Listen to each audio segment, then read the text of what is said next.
আসসালামু আলাইকুম। প্রসার একাডেমির পক্ষ থেকে সবাইকে স্বাগতম। আজকে আমাদের আলোচনার বিষয় রসায়ন দ্বিতীয় পত্র। তো রসায়ন দ্বিতীয় পত্রে যে টপিকটা আমরা আলোচনা করব সেটা হচ্ছে পরিবেশগত রসায়ন, তার মানে প্রথম অধ্যায়ের গ্রাহামের ব্যাপন সূত্র। তো চলো জেনে নেওয়া যাক গ্রাহামের ব্যাপন সূত্রটা কি। তো এখানে তোমরা দেখতে পাচ্ছ একটা সুন্দর একটা ছবি। তো এই ছবির পিছনে যে বর্ণনাটা আছে সেটা আমি এখন একটু বলি। তো এখানে আমি আমার একটা বন্ধুকে দাঁড় করিয়ে রেখেছি।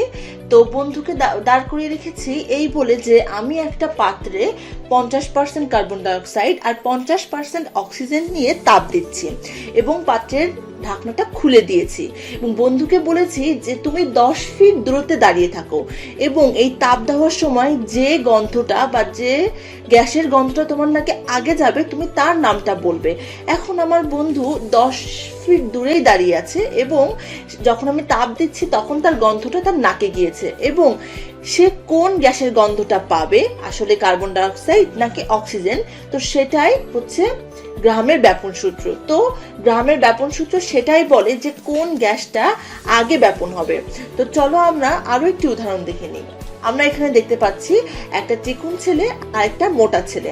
তো এদের দুজনের ভিতরে যদি দৌড় প্রতিযোগিতা দেওয়া হয় তাহলে কে জিতবে? তোমাদের উত্তরটা হবে অবশ্যই চিকন ছেলেটা জিতবে, কারণ চিকন ছেলেটার ওজন অনেক কম আর মোটা ছেলেটার ওজন অনেক বেশি। তো আমরা জানি যার ওজন কম হয় সে অনেক বেশি জোরে ছুটতে পারে, তার কোনো সমস্যা হয় না, কিন্তু যে মোটা হয় তার ওজন একটু বেশি হওয়ার কারণে সে চলতে অসুবিধা হয়, ফলে সে দৌড়াতেও তার অসুবিধা হয়। তো এই উদাহরণটাই আজকে আমাদের কাজে লাগবে গ্রাহামের ব্যাপন সূত্রটা বুঝতে। তো চলো আমরা জেনে নিই গ্রাহামের ব্যাপন সূত্র।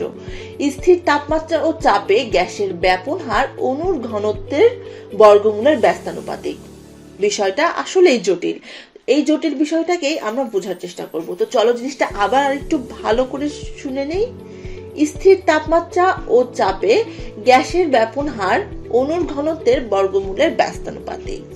তো এখন আমাদেরকে মাথায় রাখতে হবে গ্যাসের ব্যাপন হার আর অণুর ঘনত্ব, এই দুটা জিনিস কি, ব্যাপন হার আর অণুর ঘনত্ব।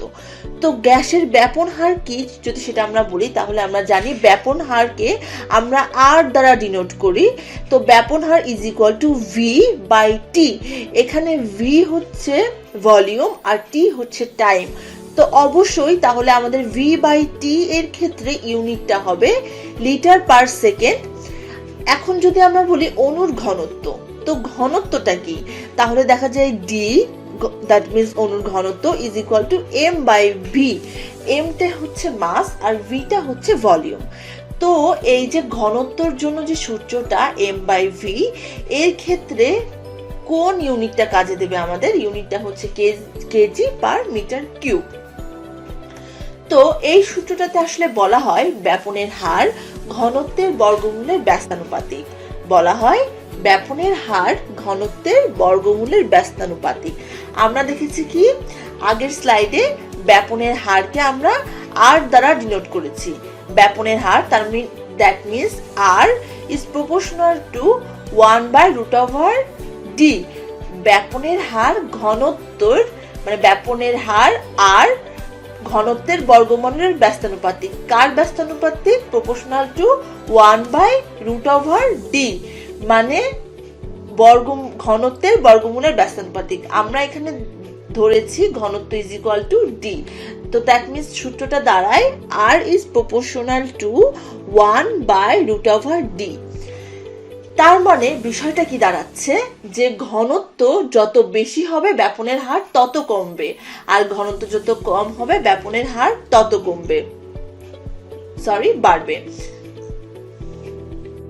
ওই যে মোটা ছেলে আর চিকন ছেলেটার ক্ষেত্রে যে যার ওজন যত কম হবে সে তত জোরে দৌড়াবে আর যার ওজন যত বেশি হবে সে তত আস্তে দৌড়াবে।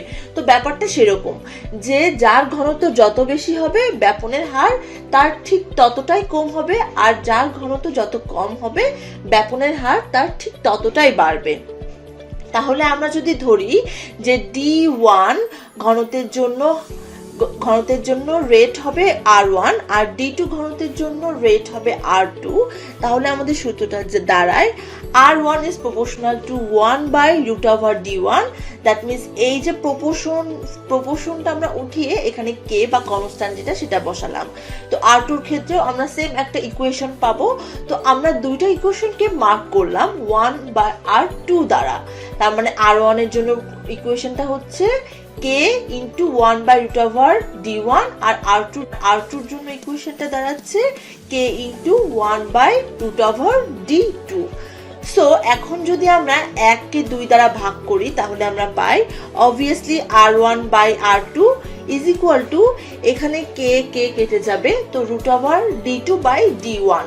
এক্ষেত্রে শিক্ষার্থীদের কমন যে মিস্টেকটা থাকে সেটা হচ্ছে R1/R2 লিখে আমরা এখানে √এর জায়গায় D1/D2 লিখি।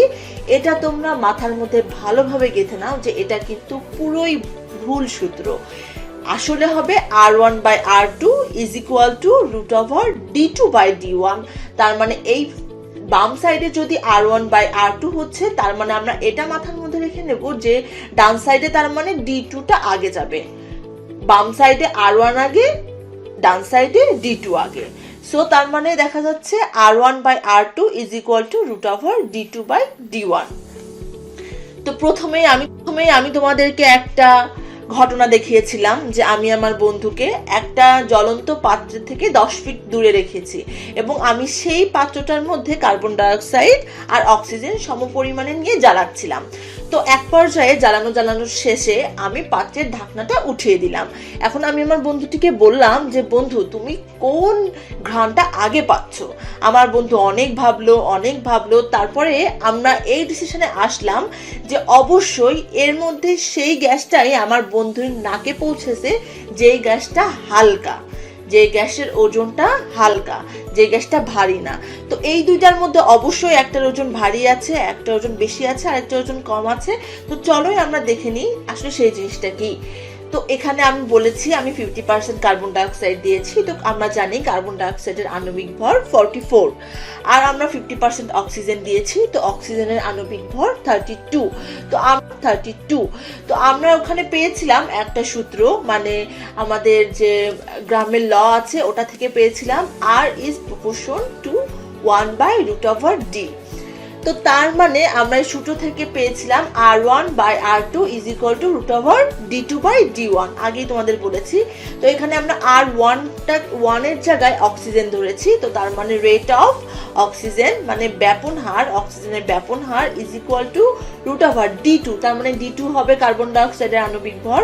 তো বসিয়ে দিলাম কার্বন ডাইঅক্সাইডের আণবিক ভর 44 আর অক্সিজেনের আণবিক ভর 32 ইন্টু ব্যাপন হার অফ কার্বন ডাইঅক্সাইড। তো তার মানে তারপরে আমরা এই জিনিসটা ক্যালকুলেশন করে পেলাম 1.17 ইন্টু RC মানে ব্যাপন হার অফ কার্বন ডাইঅক্সাইড। তো এক্ষেত্রে আসলে এই যে ইকুয়েশনটার মূল মানেটা কি দাঁড়ায় জান? অক্সিজেনের ব্যাপন হার কার্বন ডাইঅক্সাইডের ব্যাপন হারের থেকে 1.17 গুণ বেশি। তার মানে আমরা কি বলতে পারি? তার মানে বলা যায় এইটা যে অক্সিজেনের ব্যাপন হারটা বেশি, তার মানে অক্সিজেনটা হালকা গ্যাস আর কার্বন ডাইঅক্সাইডটা ভারী গ্যাস, তার জন্য এর ব্যাপন হারটাও কম। তার মানে পুরো গ্রামের সূত্র থেকে আমরা এটাই জানতে পারলাম যে যে গ্যাসের ব্যাপন হার যত বেশি সে গ্যাসের ভর ততই কম, বা যে গ্যাস যতটা হালকা সে গ্যাসের ব্যাপন হার ততটা বেশি, আর যে গ্যাস যতটা ভারী তার ব্যাপন হার ঠিক ততটাই কম। তো এখানে পাত্রটার মধ্যেও আমাদের যে কার্বন ডাইঅক্সাইড আর অক্সিজেন গ্যাস নিয়েছিলাম তার মধ্যে অক্সিজেনটা আমাদের হালকা গ্যাস, এই জন্য এই অক্সিজেনের গ্রহণটা আমার বন্ধুর নাকে আগে পৌঁছেছে এবং আমাদের কার্বন ডাইঅক্সাইডটা তুলনামূলক ভারী গ্যাস, এই জন্য এটা পরে পৌঁছেছে। রেটটা বেশি দাঁড়ালো আমাদের অক্সিজেনের। তো আজকে এই পর্যন্তই, ধন্যবাদ সকলকে।